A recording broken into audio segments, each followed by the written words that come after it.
Pour ceux qui nous suivent depuis un moment, vous avez vu que ces 2 dernières semaines ressemblaient à des montagnes russes. Nous arrivons aujourd'hui en fin de semaine et je vais vous faire un résumé de tout ce que vous devez retenir avant de partir au week-end. On a déjà vu sur cette chaîne le signe qui marque le début d'un bear market avec la très importante définition du prix du Bitcoin réalisé. Il y avait également les signes qui montraient que le Bitcoin avait déjà atteint son bottom. Et enfin, pour terminer cette trilogie, ce qui précédait un bull market. Bon, on va faire un résumé. On a vu Bitcoin atteindre presque les 25 000 $ la semaine passée avant de s'effondrer ce week-end. Et on l'a vu passer sous la barre des 21 000 $ mardi, avant qu'il renchaîne avec une hausse assez spectaculaire pour aujourd'hui dépasser la barre des 24 000 $. Du coup, dans une première partie, on va faire une rapide analyse des prix pour voir ce qu'il faut retenir de tout cela. J'enchaînerai ensuite en faisant une petite rectification sur l'histoire des 7500 Bitcoins qui avaient été jetés dans une décharge. Et nous parlerons ensuite des signaux assez négatifs de cette semaine, l'augmentation des taux d'intérêt et les résultats de la tech assez décevants. Ah oui, j'ai oublié.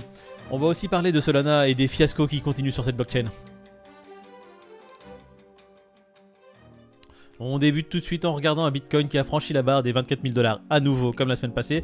Il est à 24 092 $ et on a un Ethereum qui a franchi la barre des 1700 $ qui est actuellement à 1728 $. Le rebond phénoménal qui a commencé mardi continue. On a aujourd'hui un marché totalement dans le vert. Un BNB à 289 $, un Cardano à 53 centimes, Solana qui repasse la barre des 40 $, Kit à 43 $, un Dogecoin à 7 centimes, Polkadot 8 $.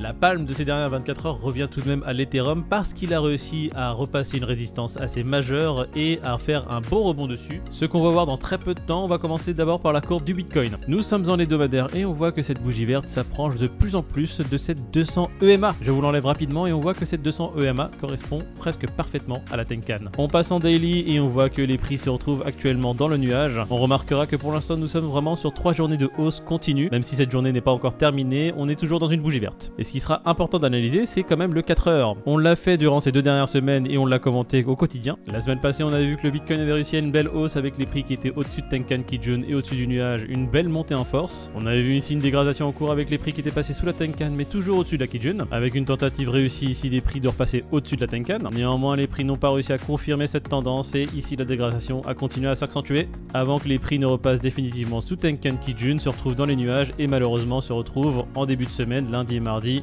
ici. Une configuration bien différente de ce qu'on avait connu la semaine passée.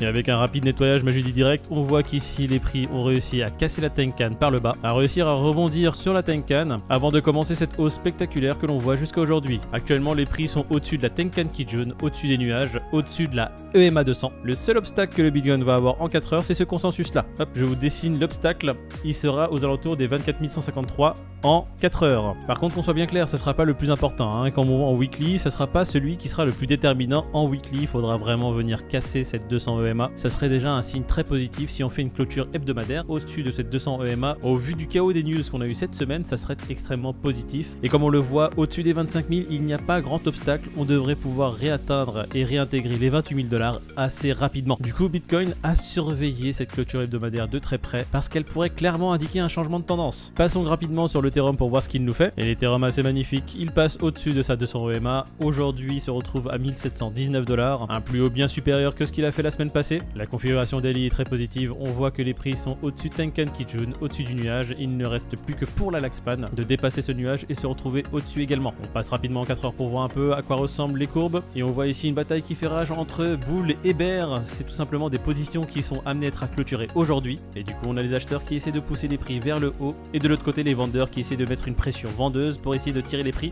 vers le bas. À savoir que les vendeurs ont tout intérêt que l'Ethereum passe très rapidement sous la barre des 1600 $, car s'ils n'y parviennent pas, ils risquent de perdre pas mal d'argent. Terminons un peu cette session des prix avec le Crypto Fear and Greed. Le Crypto Fear and Greed qui aujourd'hui est à 39, toujours dans la peur. Néanmoins, on se rapproche vraiment de la sortie de ce statut de peur. Et si c'est le cas dans les semaines qui arrivent, ce statut aura quand même duré à peu près 1 an et demi. Le temps passe tellement vite, je ne sais pas si c'est exactement 1 an et demi ou 1 an. Si vous avez la réponse, n'hésitez pas à le marquer en commentaire. Et on va commencer directement avec les news du jour. On va commencer avec la première qui va concerner la boutique de la blockchain Solana qui ouvrira bientôt ses portes à New York. Une boutique qui ne sera ouverte que 3 mois sur 12 parce que le reste du temps, elle sera en maintenance ou complètement bloquée ou en train de se faire hacker. Pour comprendre ces blagues, il faut avoir un peu suivi ce qui se passe sur la blockchain Solana depuis maintenant plus d'1 an. La boutique a pour ambition de faire un lieu physique dédié à la culture Solana et aux usages du Web3. Et comme le dit ce texte, à l'intérieur, vous apprendrez comment Solana fonctionne et ce qu'est la Web3. Ils vous permettront de mettre un portefeuille en place pour acheter vos premiers NFT et vous guideront tout au long de vos premières transactions sur la chaîne. Bon, blague à part, c'est quand même quelque chose de positif pour essayer de rendre un peu mainstream ce domaine qu'est la crypto-monnaie et de démocratiser encore plus le domaine de la blockchain.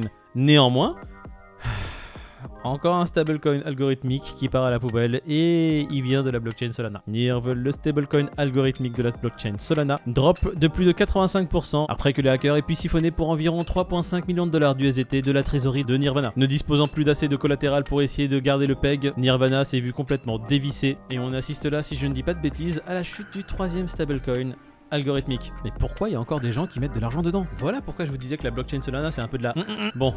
Passons à la suite. On a Meta qui a publié hier ses résultats annuels qui sont en nette baisse. Ils perdent à peu près 21% sur leur chiffre d'affaires annuel. Alors c'est vrai, c'était une année compliquée et ils mettent en avant qu'ils ont de plus en plus de concurrence avec notamment TikTok. Mais il faudra aussi noter que point de vue innovation, ils sont vraiment à la traîne. Parce qu'à part copier et implémenter ce que font les concurrents sur son application Instagram, on n'a pas vu de nouveautés de la part de Meta depuis un moment à part l'annonce de son métaverse qui pour l'instant...